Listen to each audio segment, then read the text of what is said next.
உங்கள் பொக்கிஷம் எங்கே இருக்கிறதோ அங்கே உங்கள் இருதயமும் இருக்கும். மத்தேயு 6:21.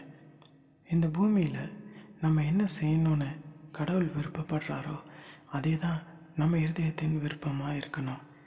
எப்படி கடவுளுடைய விருப்பத்தை அறிந்து கொள்வது? அவர்கிட்ட கேளுங்க, வேதத்தை படிங்க. அவருடைய விருப்பம் உங்கள் இருதயத்தில் தெளிவடைய ஆரம்பிக்கும். அதுக்கப்புறம் பலத்தால் உங்களை நிரப்புவார். அவர் விருப்பத்தை செய்ய ஆரம்பிப்பீங்க. இந்த உலக பொருட்கள் தேவை தான், ஆனாலும் அதை நினச்சி ஓவராக குழப்பிக்கிட்டு கவலைப்படக்கூடாது.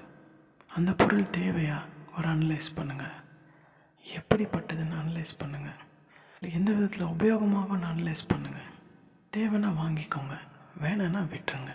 இந்த உலக பொருளை பற்றி ரொம்ப கவலைப்பட்டுட்டு இருக்க தேவையில்லை. அதனால் இன்னிலேருந்து கடவுளுடைய விருப்பத்தை அறிந்து கொள்றதுக்கு பிரயாசப்படுவோம். பெரிய காரியங்களை அவருக்காக செய்வோம்.